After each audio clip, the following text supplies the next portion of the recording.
कांदा उत्पादक शेतकरी बांधवांसाठी आताच्या क्षणाची सर्वात महत्त्वाची आणि मोठी बातमी. कांदा व संदर्भातील कांद्याच्या भावात वाढ होणार, कधी, किती आणि कशामुळे होणार, काय महत्त्वाचे कारण, सविस्तर थोडक्यात संपूर्ण अपडेट बातमी आपण या व्हिडिओच्या माध्यमातून जाणून घेण्याचा प्रयत्न करू. तर महाराष्ट्रातील तमाम कांदा उत्पादक शेतकरी बांधवांनी एकच विनंती, व्हिडिओ शॉर्टून अतिशय महत्त्वाचा व्हिडिओ जर आवडला तर नक्कीच लाईक करा. पुढच्या तुम्ही असाल तर या ठिकाणी बघितलं तर माझा शेतकरी यूट्यूब चॅनल सबस्क्राईब करून जोशाल बाय कमेंट नसेल का, जेणेकरून नोटिफिकेशन तुमच्यापर्यंत सर्व अगोदर पोहोचत तेच करू शकता.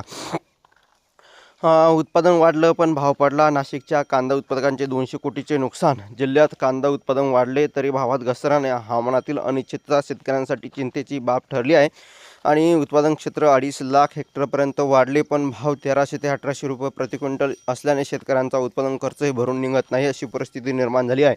दरवर्षी येणारे हे दुष्टचक्र संपण्याचे चिन्ह नसल्याने शेतकरी हवालदिल झालेला आहे. नाशिक जिल्हा व भारतातील कांद्याचे उत्पादनाचा प्रमुख केंद्र आहे. महाराष्ट्र राज्यातील व जिल्ह्यातील देशाच्या एकूण कांदा उत्पादनाच्या सुमारे 34% भाग वाटतो.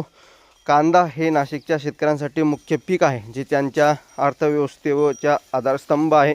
2025-26 या हंगामात नाशिकमध्ये कांद्याला उत्पादनात वाढ झाली असली तरी भावातील चढउतार आणि हवामानातील बदल यामुळे शेतकऱ्यांचा वर्ग चिंतेत आहे.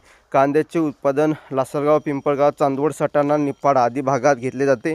भारतातील एकूण कांदा उत्पादक महाराष्ट्राचा वाटा 34%पेक्षा जास्त आहे. नाशिकमध्ये कांद्याच्या उत्पादनात उल्लेखनीय वाढ दिसून येत आहे. उन्हाळी कांद्याच्या उत्पादनासाठी 2025मध्ये 2.5 लाख हेक्टर क्षेत्र लागवडीखाली आले, जे मागील वर्षीच्या 1.4 लाख हेक्टरपेक्षा जास्त आहे. उशिरा खरीप हंगामात 55,000 क्षेत्र लागवड पूर्ण झाली आहे.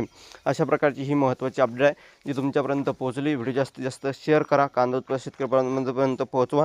धन्यवाद. व्हिडिओच्या माहितीपूर्ण कांदा बाजाराच्या अपडेट्स होतोपर्यंत थांबतोय. जे महाराष्ट्र देशात जास्तीत जास्त व्हिडिओ नक्की शेअर करा. तर भेटू आपण तोपर्यंत महाराष्ट्र.